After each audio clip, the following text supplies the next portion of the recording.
నమస్కారం మీ సఖి కార్యక్రమానికి స్వాగతం. సకులు ఇవాళ మన కార్యక్రమంలో ఎవరున్నారో తెలుసా? ప్రముఖ న్యాయవాది మంజిర వెంకటేష్ గారు సకులు రాసే సమస్యలకు చక్కటి సూచనలు సలహాలు ఇస్తున్నారు. మరికొన్ని విషయాలు మేడం అడిగి తెలుసుకుందాం. నమస్తే మేడం, ఎలా ఉన్నారు?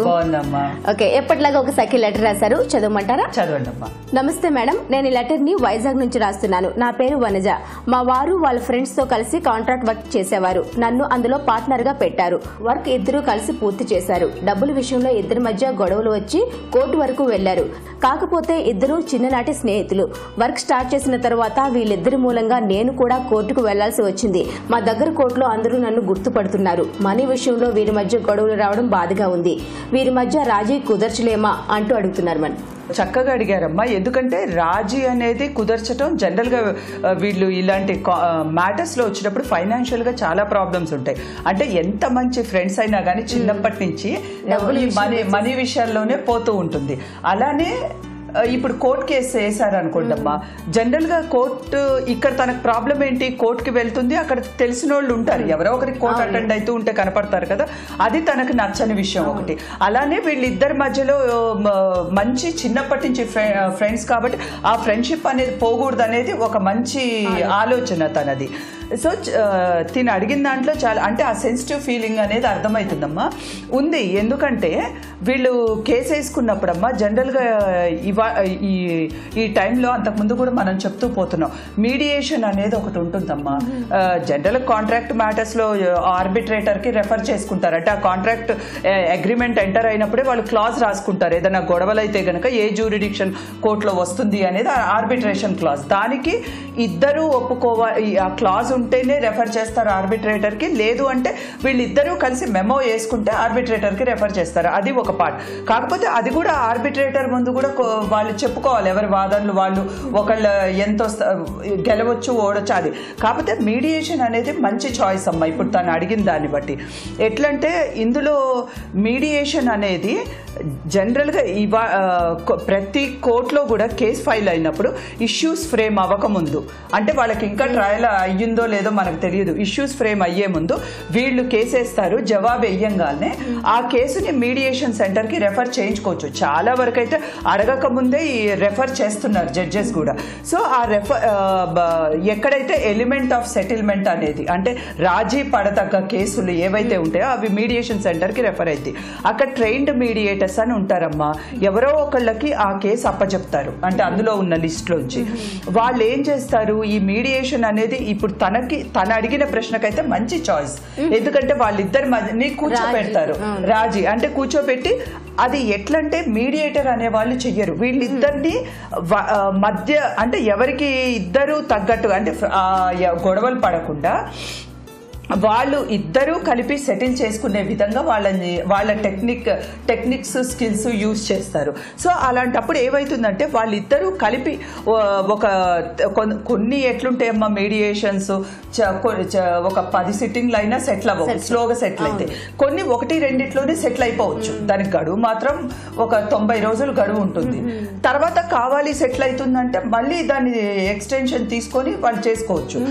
సో ఇక్కడ ఏంటంటే ఆ మీడియేషన్ సెంటర్కి వెళ్తే వాళ్ళు ఎదురెదురు కూర్చుని మాట్లాడుకునే ఇది ఉంటుంది.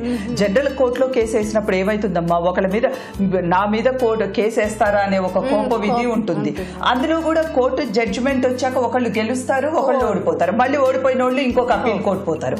సో ఇక్కడ మీడియేషన్ లో గనక వాళ్ళు సెటిల్ చేసుకుంటే అది ఫైనల్, ఇంకా వాళ్ళకి అప్పీలు మళ్ళీ లిటిగేషన్ అనేది ఉండదమ్మా.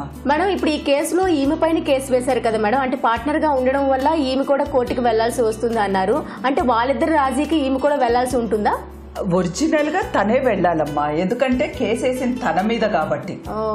అంటే వాళ్ళు కేసు వేసుకున్నారంటే ఈమె మీద వాళ్ళు వేసారో మరి వీళ్ళు తన మీద వేసారో, కానీ ఈ అగ్రిమెంట్ లో మెయిన్ గా ఈమె త్రూ కాంట్రాక్ట్ చేశారు, ఈమె పేరు మీద ఉంది కాబట్టి what ever the reasons contract లో మాత్రం సైన్ చేసింది తినే కాబట్టి తినే మెయిన్ పార్టీ అవుతుంది. తిను ఎవరైతే వాళ్ళ హస్బెండ్ పార్ట్నర్ ఉన్నారో వాళ్ళిద్దరే మెయిన్ అవుతారు. సో మీడియేషన్ సెంటర్ లో కూడా ఎట్లాగో తను రాజీకి సమ్మతంగా ఉంది కాబట్టి అక్కడ చాలా వరకు ఛాన్సెస్ ఉంటాయి సెటిల్ అయ్యేటివి. అయితే అలాంటప్పుడు వీళ్ళ హస్బెండ్ ప్రెషర్ కూడా ఉంటుంది కాబట్టి ఆయన్ని కూడా ఆ మీడియేటర్ తన వేలో పిలిపించుకొని, తను కూడా ఇంపార్టెంట్ ఇది కాబట్టి తను కూడా కూర్చొని అందరూ కలిపి సెటిల్ చేసుకోవచ్చు.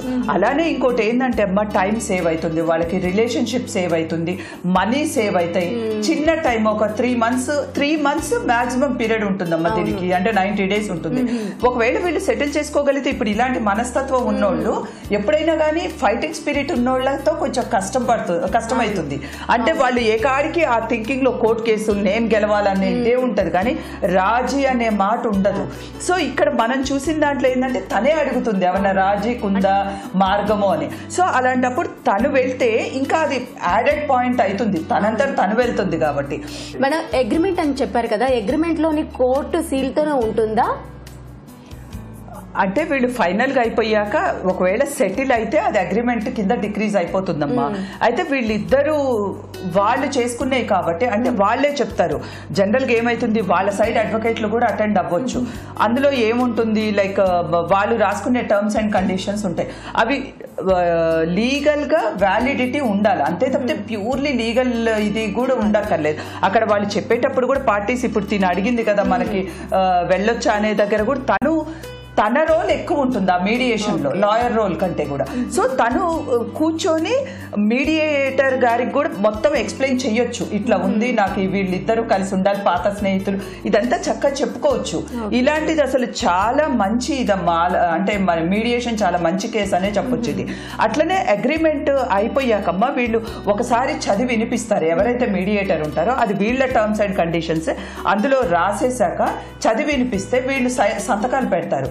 పెట్టాక అది అక్కడ సీల్ అవ్వదు, మళ్ళీ మీడియేషన్ సెంటర్ నుంచి పార్టీ సంతకం అయిపోతుంది, అంతా అయిపోతుంది, అది కోర్టుకి వెళ్ళాలి. మళ్ళీ కోర్టుకి వెళ్ళాక జడ్జి గారి ముందు మళ్ళీ వీళ్ళిద్దరు అక్కడ చెప్తారు అయిపోయింది సార్, మీడియేషన్ లో సెటిల్ అయిపోయింది అని చూస్తారు జడ్జి గారు కూడా ఒకసారి.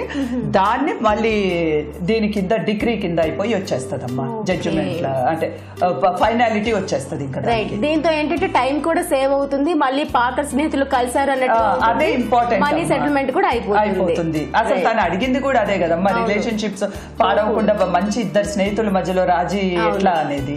రైట్ మేడం, వనజ గారు అడిగే సమస్యకు చక్కటి సూచనలు సలహాలు ఇచ్చినందుకు మీకు ధన్యవాదాలు. సో చూసారు కదా సఖులు, ఇది వాటి మన మీ సఖి కార్యక్రమం. మరో కార్యక్రమంలో మళ్ళీ కలుసుకుందాం. అంతవరకు సెలవు, నమస్తే.